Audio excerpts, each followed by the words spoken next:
This is a story about my no, hypochon, no, about my hypochondria, a mental disorder the Oxford Dictionary defines as an abnormal chronic anxiety about one's health. So to give you an example, let's say your chest hurts a little bit. A normal person would probably ignore it and go on with his or her life. A hypochondriac, however, will think it's something bad, like a heart attack or a tumor, and it will start taking over his or her life. And this is something quite a lot of people deal with around the world. According to the Diagnostic and Statistical Manual of Mental Disorders, hypochondria affects 1 to 5% of the general population in the United States.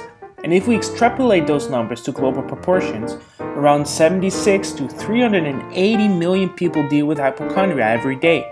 That's more people than the entire population of the United States. But this story is not about them. This one is about me, Jonathan. For me, the panicking and the anxiety, the hypochondria started over 10 years ago at least. But at the beginning, I didn't know it was hypochondria at all. What I went through was, I guess, little panic attacks.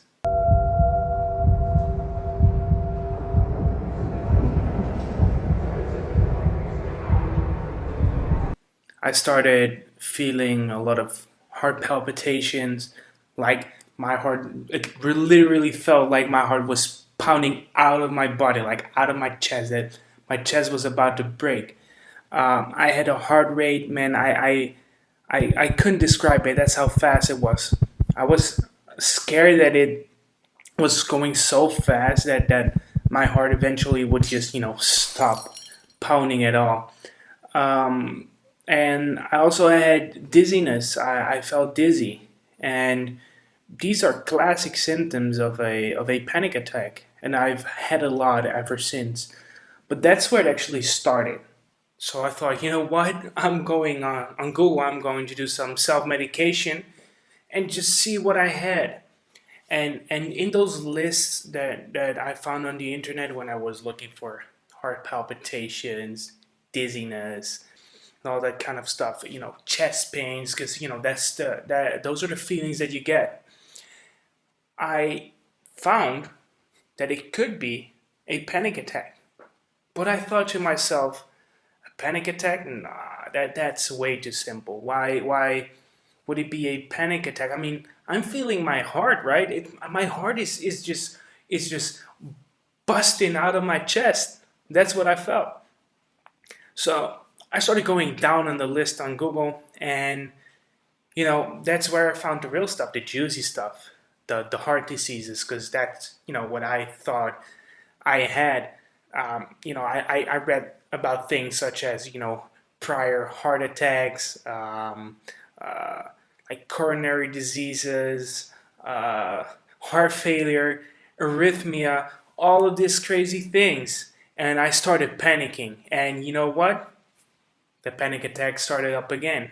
I felt my heart, and I felt dizzy again. And that for me, it felt like a confirmation of the things I was thinking. It felt like, yes, it is true. I'm having all of these diseases.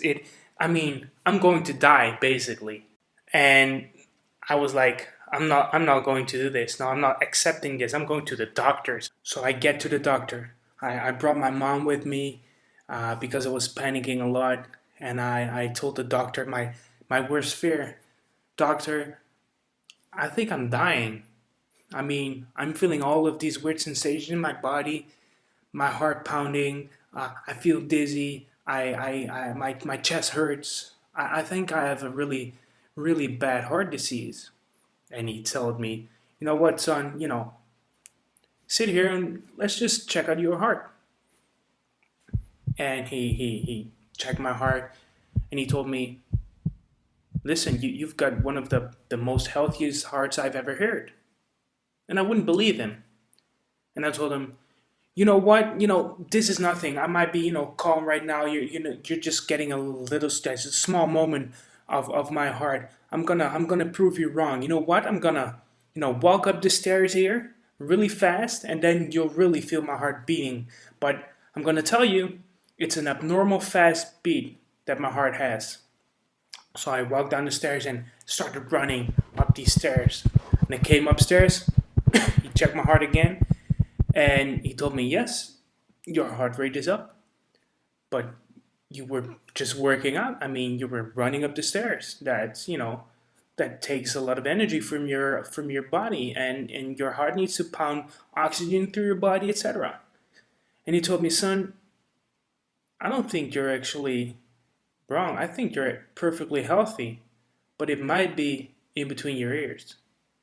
He said it might be something psychological. And he sent me to a psychologist. And in the end, I found out that I had something that's called hypochondria. So after I kind of accepted that uh, hypochondria might be one of the things that was, actually wrong with me, I started doing a little bit more research about hypochondria, about what it is exactly, and mostly how the hell did I get this? And I found multiple reasons for how I might have been able to get it, but one of those things struck me, and it was the death of a family member or close person, and the post traumatic stress that gets with that, and that's actually something that did happen to me. When I was 6 years old, my little sister passed away. My 2-year old sister was a pretty tragic thing that happened to me that day. I mean, I can remember that entire day from start to finish, from when we picked her up from school when everything was still good and she was happy, I was happy, and we were just, hanging out with each other up until the point that we all of a sudden lost her. And I think it made me the person that I am today, but it can't clarify why I am hypochondriac, why I always fear to die, why I'm always scared if I feel something weird in my body. I immediately link really bad diseases or fatal instances to what I feel. If I feel heart palpitations, I think I'm getting a heart attack. If I get a pain in my head, I might think that I have a brain tumor. If I feel pain somewhere, I might think it's cancer. If I'm tired, I might think it's cancer. I mean, there's so many things that happen when you're a hypochondriac, and it sucks, really, really sucks, especially when you get into a like that panic zone, when you think you feel something and then starts to become something, because if you believe something, your mind will start working it out. And what I mean by that is that if you have a sensation in your body and you focus on that, it will become bigger. You will start to feel the things that you're actually really anxious about, and then starts the process of you being, scared at that very moment to die eventually. And when the panic, comes to an end, stops, you'll get more calm, and then you're like, ah, thank God I survived this one again. I mean, because always when you have something new, you might think that, okay, this is the last one that I'll get. This is the one that's going to kill me, right? Also, the last couple of things I had, those were panic attacks indeed, but this time it's for real. This time I'm going to die. And that's basically what you have to deal with the entire time. You're always scared for that moment that you'll eventually do die, because we know that we're going to die eventually, right? But I think because of what happened to my sister and because I was so young, it probably did something messed up with my mind. And I'm constantly worried that I'm going to die all of the time when there's actually nothing wrong with me, where I'm actually really healthy, but I still believe that I'm going to die. And I think, that's the life of a hypochondriac. And if you're a hypochondriac yourself and you're watching this, then you know how this feels. You know how messed up it is and how crazy you can make yourself from time to time. Yeah, the production quality of this video is really, really high. Look at this. I've got my tripod over here. Here's my camera. And I'm actually I have this set up so I can do my audio. Look at this beauty of a microphone. People told me not to include the scene that you just saw into the documentary, but I did it anyway because, in my opinion, it perfectly shows the way I am as a person, but more specifically, it shows how I deal with complicated situations. And when you have to deal with hypochondria, it gets tough a lot of the times. I mean, you face death multiple times a day, like in your imagination, but you truly feel like you're going to die, right? So what I do, I kind of laugh it off. I mean, I need this kind of humor in my life to not feel like a victim. I need it so I can get through those difficult moments. And there have been millions of times I went up to my mom, for example, after just thinking I was going to die from a heart attack. And when I go up to her, I just tell her, "Hey, Mom, I survived another one. I did not die today. I mean, this heart attack didn't kill me. Maybe the next one will, but I don't think that one's gonna kill me either." And that's how I deal with it. I mean, humor is so important for me in my life. I've been through a lot of difficult moments, but humor is the one thing that always kept me going. It's the one thing that kept me up there.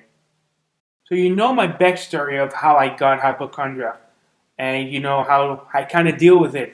But in my entire life, and during this entire period that I had to deal with it, even during the highs and the lows, I always questioned one thing.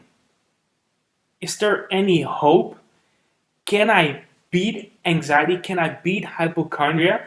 Or is it something that I will have to carry along with me my entire life? And when I thought of this question, I couldn't think of a better person to ask this question to than a guy called Dennis Simsek. My name is Dennis Simsek, and I go by the online name The Anxiety Guy. For 6 years of my life, I was in a sensitized state. I was surrounded by anxiety, fears, panic attacks that basically drove me to missing tons of opportunities that I faced in my life. I didn't know where to turn. I avoided people. I avoided everything. I stayed in my house for 31 days due to agoraphobia, and I had no idea on how I was going to turn this around. At one point, I almost considered taking my own life, but thankfully I didn't. There was 99 reasons for me to listen to my fears, my challenges, and my doubts, but there was one reason for me to keep plugging along and to keep searching for a solution. And that solution came as far as changing my mindset and then finally finding the strategy to overcome this sensitized state. The Anxiety Guy is the light. The Anxiety Guy provides people with practical tools, the inspiration and the drive to overcome their anxiety naturally. And through the Anxiety Guy, we are building new perceptions of ourselves and then of the world.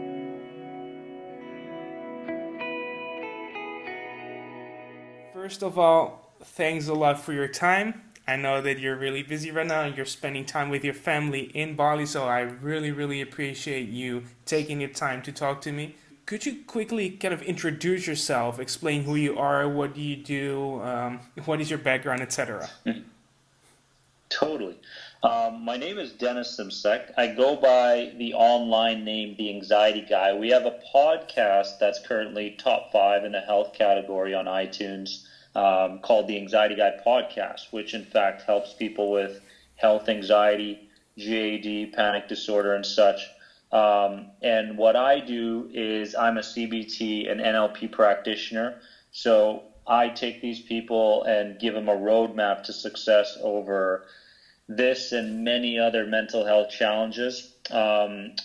I suffered with health anxiety for years and years and years, bewildered by it, didn't have any answers for it. I overcame it naturally. And then after that, I said, you know what can I do with this anxiety journey that I was on? What can I do with all this information I gained? So we decided, you know what, let's do a podcast. So the podcast's doing fantastic and lots of YouTube videos out there. So, just trying to help people that are very sensitized. A lot of people right now feel like they're in a victim state. They can only see themselves in one way, but in fact, there's a totally different world for people. And that world is what I want to give people. I want people to feel empowered. I want people to feel confident going into the world and to share that with others, because when you feel empowered, when you feel like, I can take over the world, then you're giving that light, you're giving that permission for others to do the same. And that's what it's about. It's about creating this momentum, this snowball effect, going from me to you to other people. And that's the way we're going to end the anxiety epidemic in the world. That's the key right there. For you specifically, do you know what triggered your hypochondria? You know what caused you to be sort of more fearful for diseases or death than others? When I was growing up, I started playing tennis at the age of 3. And my dad wanted me to become a tennis professional. So from the age of 3 onwards, there was tons and tons of pressure on me because he saw the talent, he saw the passion that I had. And then the coaches got involved, my mom got involved, and people got involved and said, you know what, let's raise this kid to be a professional tennis player. And along that road, I had a very tunnel vision approach to tennis, and I didn't grow up with much of a childhood. Basically, everything related to tennis. I was up in the morning, did my practice. School was done, I went to do my practice, nutrition, physical exercise, fitness, everything was related to tennis. That came with a lot of pressure, and that came with a lot of anxiety and a lot of stress. So as a kid, I grew up in an environment that was very, very difficult because I just wanted to be a child. A part of me wanted to be a kid. I wanted to play on the playground. I wanted to go do my homework and such, but people said, no, you got to play tennis. So I grew up in an environment that didn't support any kind of open-mindedness. And because of this, it led to me having general anxiety. So it all started with general anxiety. I started to fear, because with tennis was you have to hit 400 forehands every day, and if you miss one of those, then that was a bad session, something like that. Yeah. And because of this attitude, I grew up with this attitude in different areas of my life. So I was a perfectionist, and as soon as something went wrong, I got anxiety because of it. I beat myself up over it, and it took a very long time for me to go from that narrow-minded approach, which was very associated, to a more open-minded approach, which was more dissociated.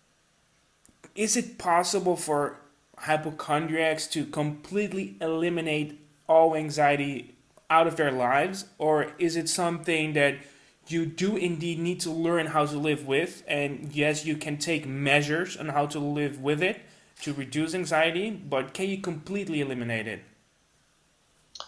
Yes. You can completely eliminate health anxiety and hypochondria, but there are a number of factors that come into play with this. I work with a lot of people every single day on health anxiety and hypochondria through Skype sessions. The interesting thing is that when you have health anxiety, and a lot of times it goes hand in hand with panic, and when this is the case, a lot of people are suffering so deeply that they have no choice but to look for the magic pill, that one technique. They want to eliminate their state very, very quickly. And there's the problem. Because the solution to health anxiety is starts with understanding. It starts with you studying and being a student of anxiety and being a student of life. It's about being a student of your mind, being a student of your body, your whole nervous system. When you gain a deeper understanding as far as how the fight or flight response works in your system, how your amygdala in your mind is misinterpreting information and all this sort of stuff that comes with the response you're getting to a symptom or something you read or whatever it is, you start to gain those moments of clarity. So, what Dennis is talking about here is what we call the fight or flight response. It's a reaction from your brain to a possible threat. So, it all starts with a threat, a possible threat. Let's say back in the day, that could be a saber-toothed tiger that crossed your path.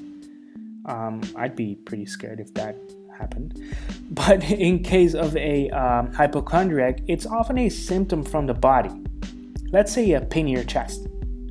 So what will happen next is that the brain will start to process the signal. And more specifically, it will be the amygdala, a part of your brain that deals with how to emotionally react to possible threats in this case, will just start to decide what to do with it. And once the brain itself has decided that yes, it's a threat, there's danger, it will start to produce high levels of cortisol, which is a stress hormone, and adrenaline. So you are prepared to either fight or flight. And in case of a saber-toothed tiger, I think that's a really good thing that it will happen, because the cortisol and the adrenaline will give you that extra edge that you need to either flight from the beast or try to fight it and win. But in case of a hypochondriac, and if there's a pain in your chest that, there's nothing there, but you do think that you're dying, your body is going to react to all the cortisol and adrenaline as well. So what will happen in your body is that you will have a increase of your heart rate, for example. Other things that could happen is that you're starting to shake, you get a dry mouth, you can get dilated pupils, etc., etc. So there are lots of things that your body will do as a result of all the cortisol and adrenaline that's going through your body. And that's perfectly fine that we have that fight or flight response. Let's say you are almost falling off of a cliff. You need that cortisol and that adrenaline to, save yourself and survive. But in case of a harmless symptom from your body that, there's nothing there, it's not useful for us to be fearful. It's not useful for us to have this fight or flight response. So in that case, the better thing for us is to start to understand what's happening in our brain. And that's what Dennis is getting at. If you understand, if you become conscious of the process that goes on in your brain, you can control it, and you can start to control it and get a sense for it. So that's what Dennis is talking about right here. When you become clear, right, about, oh my goodness, I never saw things from that point of view. I never really understood, things in that way. When you get that kind of realization, you are beginning the road to recovery. The key to overcoming health anxiety is becoming comfortable with your sensations.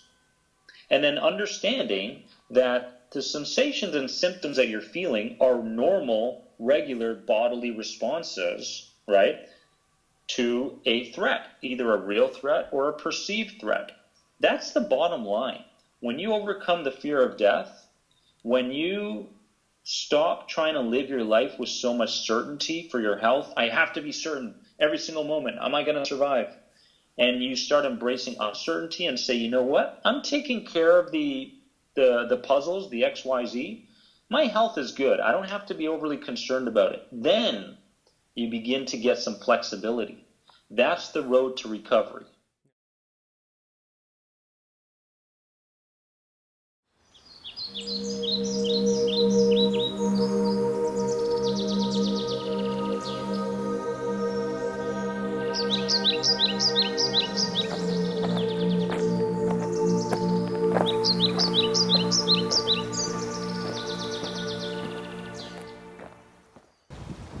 So, it's a few months later now. It's been a while since I had the interview with Dennis Simsek. And I waited a couple of months to film the end of this documentary because I wanted to find out what I could do with the new information that I got. I got a lot of information from Dennis. I got a lot of information from the research I did myself.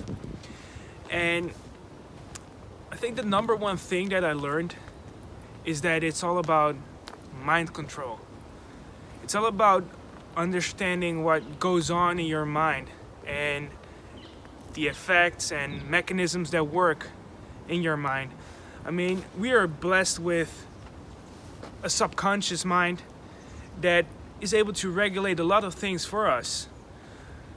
But in most instances, it is very useful for us to have that. You know, it wouldn't be useful for us to think about thinking, for example.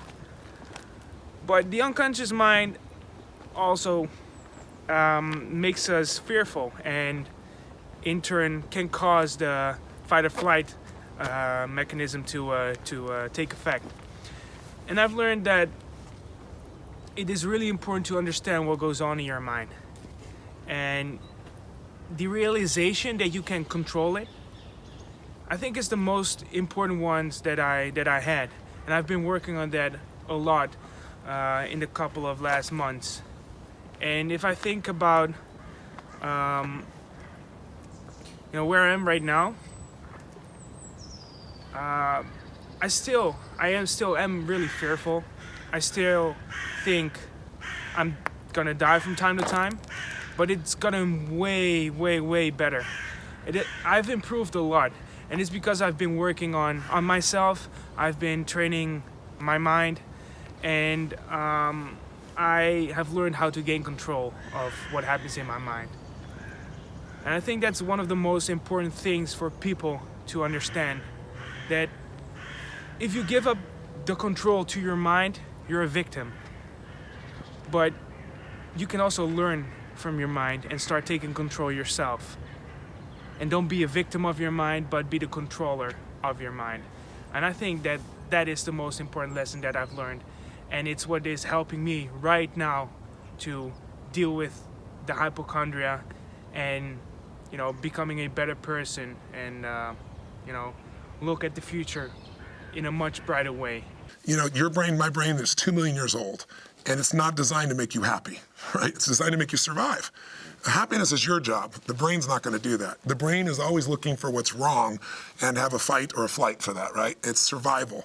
And since there's no saber-toothed tiger for us to deal with anymore, now we worry about what are people thinking of us, or, do I make enough money, or will this person stay with me? And all these things that the mind does. And so the mind's always going to do that. It's learning how to train yourself with a new set of habits to look at it, to be entertained by the mind, and to know that you're more than your mind.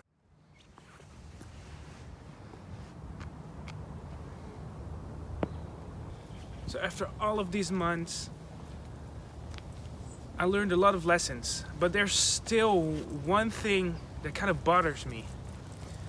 I mean, I've been talking to a lot of people, and I've been talking a lot about mind control, about taking control of your own mind, training your mind so you can become a better version of yourself.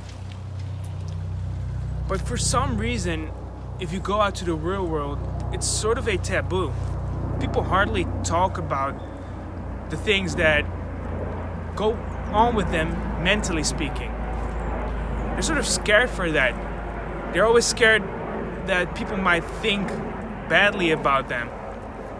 And I mean, why would you do that? Your mind is the most important thing. I mean, why is it important to so many people that we train, that we work out our bodies, that we go to the gym, that we do a lot of sports? We work on ourselves physically, but then it is strange for us to work on the motor, the engine that puts all of that together. And I'm talking about the mind right here. Why is it so weird to train your mind? Why is it okay for you to work on yourself physically but not mentally? And I think that's a huge problem. And if there's one lesson that I gained from all of this, is that we people should really work on that. And that it is normal to work on your mind, that it is normal to work on your mental stability. And I hope you, as a viewer, take this along with you and take this lesson that I've learned, and hopefully you can apply it to yourself and become a better person. See, for some people, they cannot figure out what they're going to do when they grow up. They cannot figure out what their unique talent is, what their particular greatness is. But for me, even being human was a challenge. And I didn't know this at 12, that we're that one unique species that doesn't seem to know how to be human, even though that's the only species we are. Isn't that odd? That humans go to therapy to figure out what it means to be human, how to do human well. I just don't think there are killer whales going, I don't know if I got this right. I don't think there are giraffes going, have you looked at me? I could be a model, but just a neck model, that's about it, that's all I got. There's no zebra out there going, what am I? What does this mean? Am I black on white, white on black? I don't know. So we're now at the end, and if I look back to everything, I must say it's been a great and very inspirational journey for me. And I hope it has been inspirational and informative for you as well. And looking back to everything that I've covered in the documentary, if there's one thing I'd like you guys to take along with you, is that you should really work on your mental health. It's the most important thing, and don't let anybody else in this planet tell you otherwise. If you're really conscious about what's going on with you mentally and you're on it, it means that you're more healthy, and believe me, you'll be more happy as well.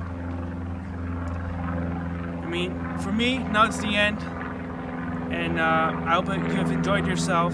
For the hypochondriacs out there, I hope you can use this video to inform your family and friends about what's going on with you, and I hope it can help you let them better understand what you're going through, because this video is not only for people that don't know about hypochondria, this video is for you as well. I wish you guys the very best, and thank you for watching this documentary. Yeah, thank you.